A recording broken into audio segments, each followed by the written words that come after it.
Audio screen note 20 chapter molecular basis of inheritance. पिलाମାନେ ଆଜି ଆମେ ପଢ଼ିବା third step of translation. Third step ହେଉଛି translocation. Translocation କ'ଣ translocation ମାନେ? ଟ୍ରାନ୍ସଲୋକେସନ୍ ମାନେ ଗୋଟେ ଜାଗାରୁ ଆଉ ଗୋଟେ ଜାଗାକୁ ମୁଭମେଣ୍ଟ କରିବା ହେଉଛି ଏଠି ଟ୍ରାନ୍ସଲୋକେସନ୍। ଟ୍ରାନ୍ସ ଦେନ୍ ଲୋକେସନ୍। ଲୋକେସନ୍ ଗୋଟେ ପଏଣ୍ଟରୁ ଆଉ ଗୋଟେ ପଏଣ୍ଟକୁ ମୁଭ୍ କରିବ। ସୋ याकू कहते translocation. So the movement of ribosome on the mRNA by one codon more in 5' to 3' direction is called translocation. mRNA तुम जानिछ ये हला mRNA eighty for example eighty first codon अछि तापर एटा सेकंड कोडन एटा third codon ये fourth codon एमती अछि। जो ribosomal subunit एठी अछि से राइबोसोमल सबयूनिटा बुझी सेटाक प्रथम कोडन रे थिला सेटा मूव करके द्वितीय कोडन पाक आसीबो ई मूव करिवो तापर इटी द्वितीय कोडन पाक आसीबो तापर पुणी तृतीय कोडन पाक आसीबो तापर चतुर्थ कोडन पाक आसीबो एमते मूव करी करिका राइबोसोम यूनिट टाक जीवो mRNA ऊपर। mRNA टाक फिक्स रहिला mRNA जोड थिला सेट रहिला आ mRNA जो कोड गुडाक अछि से कोड को फेस करिकी राइबोसोम यूनिट मूव करिवो राइबोसोम कॉम्प्लेक्स टाक मूवमेंट करिवो। सो ये जो प्रोसेस टाक कहते ट्रांसलोकेशन। तो मूवमेंट को ऊपर को कुआड़ को होची mRNA था 5' डायरेक्शन एठी एपटे था 3' डायरेक्शन। सो राइबोसोम टाक यूनिट जो राइबोसोम यूनिट मूव करुची mRNA रो 5' रु 3' आड़ को मूव करके जाऊँगी बुझेगा 5' रु 3' डायरेक्शन रे। सो से कथा लिखा है the movement of ribosome on the mRNA by one codon more in 5' to 3' direction is called translocation. गोटे गोटे कोडन मूव करके जाऊँगी। Next line the peptidyl RNA बा पेप्टिडाइल टीआरएनए जो टीआरएनए पेप्टाइड लगी यहाँ देख ये टीआरएनए यहाँ हूँ गोटे टीआरएनए बुझी बाईटा गोटे टीआरएनए ये टीआरएनए रे पेप्टाइड गोटे ये अच्छी ऑलरेडी कारण ये अमीनो एसिड गुड़ाक देख 1 2 3 4 एमती लगिकी अमीनो एसिड गुड़ाक पेप्टाइड बॉन्ड करके लगिकी टीआरएनए लगिकी अच्छा। सो जो पेप्टाइडटा जो टीआरएनए रे लगी से टीआरएनए टाक आम कहवा ये से कहवा पेप्टिडाइल टीआरएनए है peptidyl tRNA. So peptidyl tRNA bound to A site moves to P site of ribosome.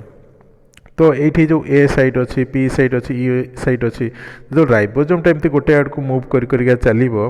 से ए टाक ए पाक एटा पलि आसो पीटा ये पलि आसो ई टाक ए पाक पलि आसो पुणी आउ टे एपट मूव कले एटा पाक पलि आसो एटा पी होपर एटाक ई हो। सो ये गोटे गोटे कोडन सब मूव करी जाउछंती बुझिएला। Then the empty tRNA at P site comes to E site. तो ये जो प्रोसेस रे फाइनाली गोटे टीआरएनए टा केवल ई साइट रहिबो जोटाक ई साइट थिबो सेटाक एम्प्टी है एम्प्टी कारण से टीआरएनए रे नाही किछि से टीआरएनए रे किछि नाही एथिरे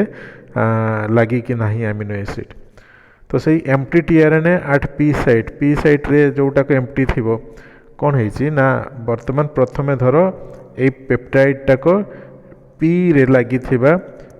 टीआरएनए रे अच्छी तापर आउ गोटे टीआरएनए कि ये आसिक पहुँच आउ गोटे टीआरएनए आसला पाखे ये अमीनो एसिड अच्छे। सो वर्तमान ए साइट रे गोटे पहुँचला एंट्री कला पेप्टिडाइल टीआरएनए अमीनो एसिड गोटे नहीं कि तापर जितेबले ये गोटे अमीनो एसिड नुआ आसीगला वर्तमान ये जो कॉम्प्लेक्सटा ऑलरेडी तैयारी होकर अच्छे से कॉम्प्लेक्सटा बर्तमान तार जो प्रथम अमीनो एसिड या सहित बॉन्ड करदेव पेप्टाइड बॉन्ड हो गला पेप्टाइड बॉन्ड हो गला से सबुतक अमीनो एसिड जो येटाक ये टीआरएनए को ट्रांसफर हो गला ये गोटे रहा ये गोटे रहा ये गोटे रहा ये गोटे रहा ये गोटे रहा एमती लाइक रही है। सो ट्रांसफर ट्रांसफर हो गले बर्तमान पी साइट जोटा अच्छी ये पी साइट जो टीआरएनए टा रहा ता पाखरे थिबा पेप्टाइड टाक बर्तमान ए पाखरे थिबा टीआरएनए को ट्रांसफर हो गला ताहेले ए पी रे थिबा टीआरएनए टाक ब्लैंक हो गला से कौन सी अमीनो एसिड नहीं बा पेप्टाइड नहीं तो सी एम्प्टी हो गला। तो एम्प्टी बर्तमान पी साइट रे एम्प्टी टीआरएनए अच्छी ई साइट रे किसी नहीं ए पाखरे जो टीआरएनए अच्छी से पूरा लगिक अच्छी पेप्टाइड बॉन्ड सहित चेनटा तापर राइबोसोम आउ टे गोटे गोटे एपट मूव कर एठू मूव कर आसिले बर्तमान ए साइट को जो आसीगला ये ए साइड को पलि आसला ए साइड्रे जो रही जो फांका आसिक रहा आउ ए साइडटा को ये पलि आसला बर्तमान जोटा ए थिला आगु से पी हो गला आउ पी जोटा था सेटा ई साइट हो गला ता माने ई साइट रे बर्तमान एम्प्टी टीआरएन टा अच्छी पी साइट रे बर्तमान पेप्टाइड बॉन्ड को लेकिरी बा पेप्टाइड को प्रोटीन को लेकिरी अच्छी टीआरएन एवं ए साइटटा बर्तमान फांका रहा जोठी आउ गोटे टीआरएन एंट्री करि पारिबो अमीनो एसिड नहीं कि हैला एवं फाइनाली ए एम्प्टी टीआरएन टाको जोटा ई साइट रे अछि सेटा को रिलीज हो जिवो एग्जिट साइट रे रिलीज हो जिवो बुझिगला से कथा लिखागला the empty tRNA at P site comes to E site and A site occupied by a new codon for next aminoacyl tRNA A site empty रहिबो ए साइट आउ जने कि एंट्री करिवो पी साइट बर्तन peptide bond सहित tRNA रे सब तो अमीनो एसिड रहिथिबे ये हला सिचुएशन तापर पॉइंट रे कोन अछि This movement requires an elongation factor EFG बा ट्रांसलोकेज एवं GTP ये जो मूवमेंटा होची बुझी मूवमेंट माने ये जो कॉम्प्लेक्स रे mRNA फिक्स रहिबो आउ राइबोसोम यूनिट जो मूव करिवो एप डायरेक्शन रे सही समय रे एंजाइम ट्रांसलोकेज दरकार बा एलोंगेशन फैक्टर EFG दरकार एवं ता सहित एनर्जी मध्ये दरकार GTP दरकार Then the two-step movement of tRNA from A site to P site and from P site to E site occurs by reciprocating movement of two subunits of ribosome. So सही कथा ही एठी मु discussion कर देली already कि जो मूवमेंटा एठी T site रे movement होची जो कॉम्प्लेक्स रे मूवमेंट होची ए साइटटा नुआ हे जिवो पुनी जोटा ए थिबो सेटा पी हे जिवो जोटा पी थिबो सेटा ई हे जिवो ई साइटटा एठू पळै गेला पलि आसला गोटे साइड गोटे तो गोटे गोटे कोडन घुंची घुंचिका पलि आसूची एपट डायरेक्शन 5-3- डायरेक्शन रे से यहाँ ही ये लिखागला the two step movement of tRNA from A to P site then P to E site occurs by reciprocating movement of the two subunits of ribosome दुईटा जो राइबोसोम सबयूनिट अच्छी यहाँ आउ यहाँ अच्छी से रेसिप्रोकाल मूवमेंट माने थरे बड़ यूनिट जदि गला थरे छोट यूनिट बा थरे छोट यूनिट गला बड़ यूनिट मूवमेंट करिवो सो एका संगे मूवमेंट करंती गोटे गोटे करी अल्टरनेटिवली मूव करंती this indicates 30s and 50s subunits have alternately बुझी यही थ्रू जना पड़ा कि जो 30s और 50s सबयूनिट्स गुड़ाक अल्टरनेटली मूव कर बुझे गोटे यूनिट आगे मूव करीगला तापर आर यूनिटा मूव करके आसो finally the empty tRNA is released to the cytosol from E site तो ई साइट रु फाइनली जो टीआरएनए रे आउ अमीनो एसिड नाही से एम्प्टी टीआरएनए टाक साइटोप्लाज्मिक सॉल्यूशन को रिलीज हो है साइटोप्लाज्मिक सॉल्यूशन को रिलीज हो साइटोसोल बोली लिखागला cytosol then joining of amino acid tRNA to A site also continues repeatedly as the peptide chain grows simultaneously जो ए साइटा नुआ है क्रिएट होती से नुआ साइटा बर्तमान फांका अच्छे से आउ गोटे टीआरएनए आसिक पहुँचो सो आउ गोटे टीआरएनए आउ गोटे अमीनो एसिड नहीं आसो पुणी से अमीनो एसिड आनला पर पुणी सेम प्रोसेस आउ थे स्टार्ट है जॉइनिंग हवा चलो है तो ये जो प्रोसेसटा कहला आमर ट्रांसलोकेशन तापर टर्मिनेशन माने स्टॉप हम जो सिंथेसिस होची सिंथेसिस स्टॉप हम प्रोटीन सिंथेसिस केतबेले स्टॉप हम केमिति स्टॉप हम termination of the protein synthesis occurs by any one stop codon कौन सी गोटे स्टॉप कोडन द्वारा टर्मिनेशन हम से जो स्टॉप कोडन गुड़ाक UAA UAG UGA तीनटा अच्छी UAA UAG एंड UGA है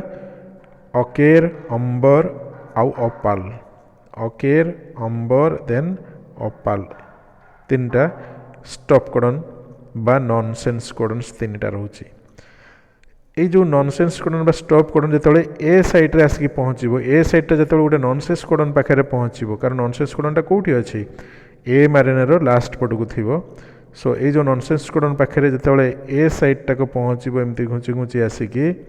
सेते बड़े ए साइट्रे आ कौन सी टीआरएनए अमीनो एसिड नहीं आसबे ना है कहीं आसबे ना कारण से stop करेइबो। The linkage between the last tRNA and the polypeptide chain is broken by the release factors RF1, RF2, RF3 with the help of GTP।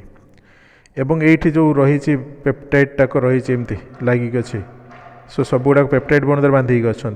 सो सी कहूँ कि ये जो tRNA लास्ट tRNA रे जो आमिनो एसिड गुड़ाक लगिक रही जो पेप्टाइड चेन टाक ये लगिक अच्छी आमिनो ये जो tRNA रे से tRNA आ पेप्टाइड को सेपरेट करने रिलीज फैक्टर गुड़ाक ये काम आसती RF1, RF2, RF3 है along with GTP सहित GTP मॉलिक्यूल ये रेस्पॉन्सिबल कारण GTP जिते हाइड्रोलिसिस हम तो GTP कन्वर्ट हो GDP को एवं से huge amount of energy release हम आ एनर्जी टाक यही प्रोसेस रे यूज होता है बुझीगला। तापर पॉइंट रे द स्टॉप कोडन ये जो स्टॉप कोडन गुड़ाक they are recognized by 3 release factors और टर्मिनल फैक्टर्स। ये जो 3टा रिलीज फैक्टर अच्छे से 3टा रिलीज फैक्टर द्वारा स्टॉप कोडन गुड़ाक आइडेंटिफाई होता कौ कोडनटा कौन आइडेंटिफाई करछि देखिबा एठी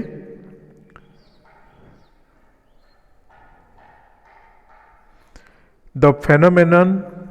by which RF1, RF2 resemble the structure of tRNA and compete for binding to any one of stop codon at a site is called molecular mimicry। गोटे शॉर्ट क्वेश्चन molecular mimicry होची कि stop codon पाखरे stop codon जोठी थिबो eight धरन stop codon पहुँचला से stop codon पाखरे RF1 किंबा RF2 से गुड़ाक आसिकी बाइंड कर जिबे tRNA आसबनी tRNA बदल रे RF1, RF2 आसिकी ए साइट रे जो बाइंड करी जानती एटा को कहती मोलेकुलर मिमिक्री। tRNA बाइंड करिया कथा किंतु tRNA न आसी एठी ए रिलीज फैक्टर डाक अटैच हो जाती सो आउ कौन से tRNA आसी पारंतिनी ताहा द्वारा कौन हम जो पेप्टाइड एटी थिबो से पेप्टाइड टाक बा प्रोटीन टा रिलीज हो। RF1 recognises UAA and UAG हैला RF1 रिलीज फैक्टर 1 टाक UAA प्रथम स्टॉप कोडन एवं द्वितीय UAG ये दुईटा को से रिकॉग्नाइज करे तापरे RF2 टा रिकॉग्नाइज करिवो सेही टाइप रो प्रथम एवं तृतीय UAA एंड UGA हैला UAA UGA को रिकॉग्नाइज करिवो। RF1 टा UAA UAG को रिकॉग्नाइज करिवो RF2 टा UAA UGA को रिकॉग्नाइज करिवो बुझीगला एवं तापरे टर्मिनेशन हबो बुझीगला। GTP टा के एठी यूज हबो आ GTP यूज है कि एठी tRNA रु पेप्टाइड बा प्रोटीन मॉलिक्यूल टा अलगा हि जिवो। Only one release factor ERF1 केवल गोटे रिलीज फैक्टर है यूकैरियोट रे दरकार होता है टर्मिनेशन पाई केवल गोटे है सेठी प्रोकैरियोट रे आमे देखिले 3टा रिलीज फैक्टर अच्छी RF1, RF2, RF3 किंतु जदि यूकैरियोट रे आमे टर्मिनेशन कथा चिंता करिबा ताहले यूकैरियोटिक के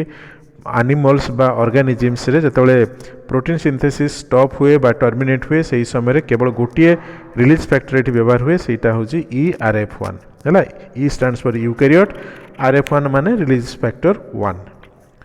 बुझेला। So last step of translation ये जो ट्रांसलेशन रो लास्ट स्टेप टा कौन कि मॉडिफिकेशन प्रोसेस ये होची मॉडिफिकेशन प्रोसेस कौन मॉडिफिकेशन कि जिते प्रोटीन सिंथेसिस होउची प्रोटीन सिंथेसिस समय आमे देखिले जदि प्रोकैरियोट होते प्रथम आमिनो एसिड टा होची FMET आमे यूज करथिले फॉर्माइल मिथ्योनाइन यूज करथिले सो मिथ्योनाइन रे फॉर्माइल ग्रुप टे लागिगिरि अछि मिथ्योनाइन जो आमिनो एसिड अछि सेतरे फॉर्माइल ग्रुप टे लागिछि किंतु जते प्रोटीन सिंथेसिस सरी जाए तो से जो प्रथम आमिनो एसिड रे लागिथिबा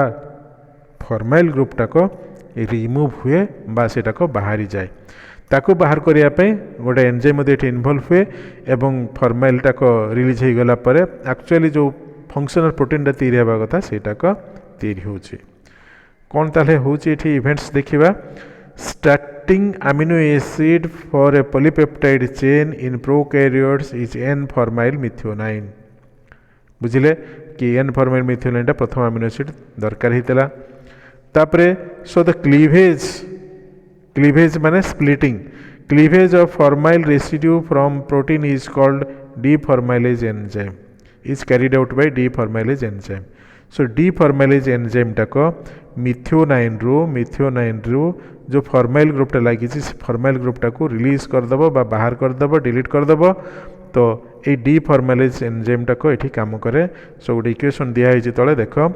फॉर्माइल मिथियोनाइन पेप्टाइड तार पेप्टाइड टाक तैयारी प्रोटीनटा तैयारी प्रोटीन रो प्रथम बा मूल अमीनो एसिड होची मिथियोनाइन पुणी से मिथियोनाइन रे गोटे फॉर्माइल ग्रुप लगी अच्छी सो सेटा को डीफॉर्माइलेज एंजाइम कौन करे डीफॉर्माइलेज एंजाइम आसिक ताको फॉर्माइल टाको फॉर्मिक एसिड को कन्वर्ट करदेव बाकी मिथियोनाइन जोटा अच्छी ताको सेपरेट करदेला आउ जो बाकी रेस्ट मिथियोनाइन सेपरेट हो गला परे बाकी जो रेस्ट रहिला सेटा कहूची फंक्शनल प्रोटीन है पेप्टाइड रु प्रथम अमीनो एसिड सेपरेट हो गला प्रथम अमीनो एसिड थला मिथियोनाइन पुणी मिथियोनाइन लगी फॉर्मिक ग्रुप को भी सेपरेट कर दिया गला सो फॉर्मिक एसिड बाहरी गला मिथियोनाइन बाहरी गला एवं फाइनली जो प्रोटीनटा रहिला से प्रोटीनटा बा जो पॉलीपेप्टाइड रहिला सेटा को फंक्शन करवा आरंभ करिवो सो एमिति हेकि 6टा स्टेप रे प्रोटीन सिंथेसिस होउची आमे डिटेल रे सब 6टा जाक स्टेप डिस्कशन कले तो जो प्रोसेस रे प्रोटीन सिंथेसिस हैला से प्रोसेस टाको आमे ट्रांसलेशन बोली कहूँ ट्रांसलेशन ताकू कहगला आउ ये ट्रांसलेशन रे इम्पोर्टाट जो स्टेप गुड़ाक इनवल्व होला से स्टेप गुड़ाक है प्रथम स्टेपटा तुम मन थी फास्ट स्टेपटा कहूँ कि आमर प्रथम गोटे mRNA सहित राइबोजोम छोट सब यूनिट आसिक बाइंडिंग करुच्ची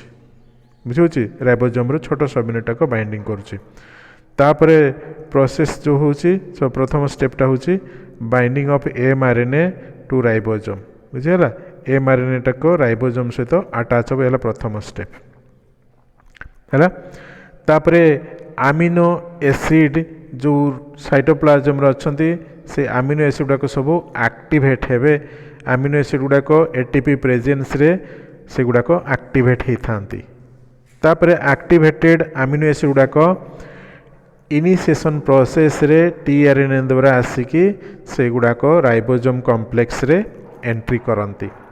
टीआरएनए कैरी करिकी नेकी आसुची बा टीआरएनए नेकी आसुची सब अमीनो एसिड मानकू टीआरएनए रो जोटा लॉन्ग आर्म अच्छी 3' एंड पटटा आ गोटे शॉर्ट आर्म अच्छी 5' पट सो 3' एंड पट को अमीनो एसिड गुड़ाक एक्टिवेटेड अमीनो एसिड गुड़ाक टीआरएनए सहित अटैच हो जाती सो से गोटे स्टेप इनवल्व हुए से कहते चार्जिंग ऑफ टीआरएनए तो प्रथमे राइबोजोम रो स्मॉल सब यूनिट सहित mRNA अटैच हम तापरे साइटोप्लाज्म रे अमीनो एसिड गुड़ाक एक्टिवेट हेबे तापरे एक्टिवेटेड अमीनो एसिड गुड़ाक टीआरएनए सहित अटैच हेबे चार्जिंग ऑफ टीआरएनए हम तापरे से टीआरएनए गुड़ाक अमीनो एसिड को लेकिन राइबोजोम पाक आसबे आ राइबोजोम रे से गुड़ाक एंट्री करी एठी पेप्टाइड तैयारी हवा स्टार्ट हम सो एठी इनिशिएशन आरंभ है इनिशिएशन कॉम्प्लेक्स रे प्रथमे से गोटे टीआरएनए अमीनो एसिड धरिकी थिबो तापरे इलोंगेशन स्टेप स्टार्ट हम इलोंगेशन रे गोटे गोटे गोटे गोटे करी अलग अलग सब अमीनो एसिड को लेकिन बहुत सारे टीआरएनए गुड़ाक ए राइबोजोम कॉम्प्लेक्स रे एंट्री करेंगे बहुत सारे टीआरएनए बहुत अमीनो एसिड को लेकिन आसिक 1 by 1 गोटे पर गोटे एंट्री करी अमीनो एसिड मानक भितर पेप्टाइड बॉन्ड तैयारी हम पेप्टाइड बॉन्ड तैयारी है गोटे गोटे पॉलीपेप्टाइड तैयारी हम तापरे फाइनाली से गुड़ाक सब टर्मिनेशन स्टेप देखिए पास करेंगे बा जो लास्ट टीआरएनए जो पेप्टाइड टाक लगिक अच्छी से टीआरएनए रिलीज फैक्टर प्रेजेंस रे रिलीज फैक्टर प्रेजेंस रे से पेप्टाइड टाकू टीआरएनए रु अलग कर दिया जिवो एवं जो टीआरएनए बाहरी आसिले से गुडा को पुणी साइटोप्लाज्म जाइए पुणी अलग कोठी प्रोटीन सिंथेसिस व्यवहार हो आउ जो पेप्टाइड टाक रिलीज है वर्तमान ये कॉम्प्लेक्स रु से पेप्टाइड रे पोस्ट ट्रांसलेशनल मॉडिफिकेशन हम से जो पोस्ट ट्रांसलेशनल मॉडिफिकेशन हम से जो प्रथम अमीनो एसिड फॉर्माइल मिथियोनाइन अच्छी सेटाक पेप्टाइड रु बा प्रोटीन रु सेपरेट हो आउ फर्माइलटाक फर्मिक एसिड हो मिथ्योनाइन सेमती सेपरेट होकर साइटोप्लाज्म पलैब बाकी जो रेस्ट अमीनो एसिड कॉम्बिनेशन अच्छी से रेस्ट अमीनो एसिड कॉम्बिनेशन हूँ गोटे पॉलीपेप्टाइड बा पेप्टाइड बा प्रोटीन मॉलिक्यूल बुझीगला सो एमिति डिफरेंट स्टेप देखिए 6टा स्टेप देखिए प्रोटीन सिंथेसिस बा ट्रांसलेशन होउची है तापर आम नेक्स्ट क्लास रे डिस्कशन करिबा जीन एक्सप्रेशन कि प्रोटीन सिंथेसिस हो गला आम जीनोम विषय आगु पढ़िले डीएनए कौन डीएनए रो कंपोजिशन डीएनए रो स्ट्रक्चर हेलिकल कौन कौन सब रही ताको पढ़िले तापर ट्रांसक्रिप्शन प्रोसेस पढ़िले कि डीएनए रु आरएनए केमती तैयारी हेबो पुणी आरएनए रु प्रोटीन केमती तैयारी हेबो एबे पढ़िले एबे प्रोटीन तैयारी हो सारा पर कैरेक्टरटा एक्सप्रेस हेबो ना नहीं कैरेक्टरटा तो एक्सप्रेस हेबो ना प्रोटीन तैयारी हेबा पर्यंत आम जानिले कि डिफरेंट प्रोसेस देकी प्रोटीन तैयारी होगला तापर आम कैरेक्टरटा को केमती एक्सप्रेस होउची से विषय डिस्कशन करिबा कैरेक्टर कौन केमती एक्सप्रेस होउची से कैरेक्टर एक्सप्रेशन टाको कहा जाए regulation of gene expression next class रे डिस्कशन करिबा रेगुलेशन ऑफ जीन एक्सप्रेशन।